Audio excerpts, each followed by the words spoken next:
গণতান্ত্রিক শাসন ব্যবস্থায় সবসময় কিন্তু অপোনেন্টকে শক্তিশালী হতে হয়, তাহলে দেখবে সরকার পক্ষ কম বেশি চাপে থাকবে এবং যে কোনো কাজ, বিশেষ করে নিয়োগ সংক্রান্ত কাজগুলো কিন্তু তত্তর করে এগিয়ে যাবে। এটা কিন্তু শুধুমাত্র আমাদের দেশ বা রাজ্যের ক্ষেত্রে প্রযোজ্য না, সারা পৃথিবীর ক্ষেত্রে কিন্তু এই নিয়মটা প্রযোজ্য।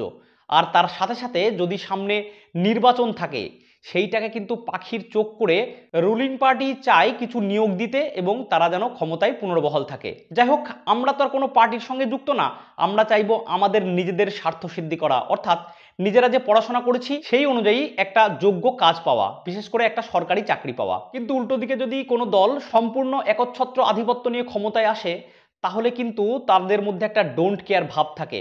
আর অপোনেন্ট যদি শক্তিশালী না হয় তাহলে তো আর কোনো কথাই নেই। সেক্ষেত্রে কিন্তু সাধারণ জনগণ থেকে শুরু করে ছাত্রছাত্রী সবার স্বার্থ ক্ষুণ্ণ হয়, আর নিয়োগ তো তখন বিষ বাও জলে। দেখো, তার জ্বলন্ত প্রমাণ কিন্তু তোমাদের সামনে। যে সমস্ত পরীক্ষার জন্য পরীক্ষার্থীরা হাপিত্তেশ করে এত বছর বসেছিল, আন্দোলন করে যাচ্ছিল, কিন্তু নোটিফিকেশন আসছিল না, সেই সমস্ত নোটিফিকেশনগুলো পরপর কিন্তু বের হচ্ছে এবং নিয়োগও খুব তাড়াতাড়ি হবে বলেই মনে হচ্ছে, কারণ সামনে লোকসভা ভোট আসছে।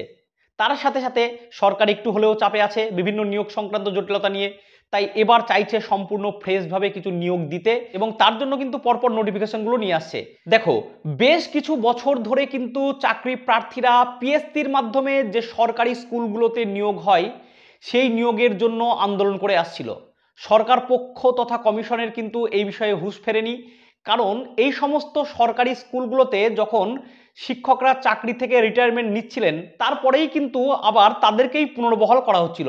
নতুন চাকরি প্রার্থীদের সামনে কিন্তু কোনো রকম সুযোগ দেওয়া হচ্ছিল না এবং পরীক্ষা যে কবে নেওয়া হবে সেই বিষয়েও কিছু বলা হচ্ছিল না। হঠাৎ করে দেখো, পিএসসির তরফ থেকে কিন্তু একটা গেজেট প্রকাশিত হয়ে গেল 12/3/2024-এ। যেমন ভাবে এসেছিল আমাদের মাদ্রাসা সার্ভিস কমিশনের গেজেট, তারপরেই কিন্তু ফর্ম ফিল আপ হয়ে পরীক্ষাও হয়ে গেল। ঠিক এরকম ভাবে কিন্তু রাজ্য সরকারের অধীনস্থ যে সমস্ত সরকারি স্কুলগুলো রয়েছে, বিশেষ করে government high school, government model school, national integrated government school, এই সমস্ত স্কুলগুলোতে কিন্তু কর্মী নিয়োগের একটা গেজেট প্রকাশিত হলো। এই স্কুলগুলোতে কিন্তু বেশ কয়েক বছর আগে নিয়োগ হয়ে গেছিল। সম্ভবত লাস্ট যে নিয়োগটা হয়েছিল সেখানে শূন্যপদ ছিল 850 মতো, যার মধ্যে প্রায় অর্ধেকের বেশি ছিল ইংলিশ মিডিয়াম স্কুল এবং আর অর্ধেকটা ছিল প্রায় বাংলা মিডিয়াম স্কুল। এখানেও কিন্তু ছেলে মেয়ে আবার আলাদা করে ভাগ থাকে। তবে বিভিন্ন সংবাদপত্র অনুযায়ী এখানে মোটামুটি ভাবে ভ্যাকান্সি আসতে চলেছে 1500 মতো। দেখো, 1500 ভ্যাকান্সি যদি আসে তাহলে কিন্তু একটা দারুণ খবর।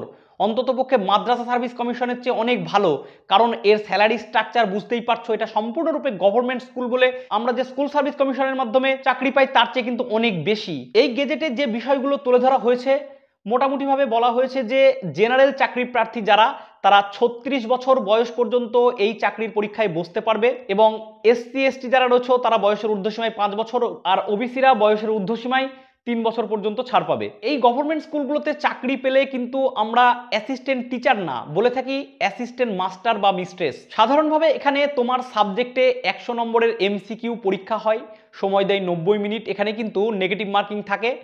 তুমি যদি ভালো স্কোর করে র্যাঙ্কে আসতে পারো তাহলে তুমি ইন্টারভিউতে ডাক পাবে, আর ইন্টারভিউটা কিন্তু এক্ষেত্রে আসল হিসাবে বিবেচিত হয়, কারণ ইন্টারভিউতে তুমি যে নম্বর পাবে তার উপরেই কিন্তু মেরিট লিস্ট আসে। কোনো রকমভাবেই তুমি যে লিখিত পরীক্ষা অর্থাৎ এমসিকিউ বেস যে পরীক্ষাটা দিলে 100 নম্বরের, সেটা প্লাস ইন্টারভিউ কিন্তু হয় না। তবে এখন দেখার বিষয় এবার যদি কিছু পরিবর্তন হয়ে আসে, যে মেরিট লিস্ট নির্বাচনের সময় হয়তো ইন্টারভিউ প্লাস এমসিকিউ যেটা দিলে সেটাও হতে পারে। তবে এতদিন কিন্তু সেটা ছিল না, শুধু ইন্টারভিউটাও দেখা হতো। এই প্রসঙ্গে একটা কথা উল্লেখ করি, যখন ভ্যাকান্সিটা আসবে তখন দেখতে পাবে ইংলিশ মিডিয়াম স্কুলের জন্য আলাদা ভ্যাকান্সি, বাংলা মিডিয়ামের জন্য আলাদা ভ্যাকান্সি। এবার তুমি ভাবছো তুমি কি ইংলিশ মিডিয়ামের জন্য ফর্ম ফিল আপ করতে পারবে? অবশ্যই তুমি ফর্ম ফিল আপ করতে পারবে, কারণ তুমি যখন এমসিকিউ বেসড পরীক্ষাটা দেবে তখন কিন্তু কোনো রকম অসুবিধা হবে না প্রশ্নের ক্ষেত্রে, কারণ এমসিকিউ যেহেতু থাকবে। কিন্তু ইন্টারভিউটা তোমাকে সম্পূর্ণ ইংলিশে দিতে হবে তুমি যদি ইংলিশ মিডিয়াম চুজ করো, আর তুমি যদি বাংলা মিডিয়াম চুজ করো তাহলে তুমি বাংলা ইংলিশ তোমার যেটাতে ইচ্ছা তুমি কিন্তু ইন্টারভিউ দিতে পারবে। এই ব্যাপারটা কিন্তু যেন মাথায় থাকে। এই পরীক্ষার জন্য যে সিলেবাসটা দেওয়া হয়েছে, দেখো আমি অঞ্চল এক্সক্লুসিভ বলে আমাদের যে টেলিগ্রাম গ্রুপ আছে ওখানে কিন্তু আমি টোটাল সব সাবজেক্টের সিলেবাস দিয়ে দিয়েছি। সেই সিলেবাসটা একটু দেখে নাও। আমাদের স্কুল সার্ভিস কমিশনের যে সিলেবাস তার সঙ্গে 99% কিন্তু মিল আছে, সামান্য একটু এদিক ওদিক আছে। এই চাকরিটা কিন্তু অনেক গ্ল্যামারাস চাকরি, বিশেষ করে যে জেলা স্কুলগুলো রয়েছে। দেখো, ব্যারাকপুর গভর্নমেন্ট স্কুল, হাওড়া জেলা school, Krishnanagar collegiate school, Krishnanagar government girls, এই যে গভর্নমেন্ট স্কুলগুলো রয়েছে এই স্কুলগুলোতে কিন্তু তুমি চাকরি পাবে। এটা একটা ট্রান্সফারেবল জব।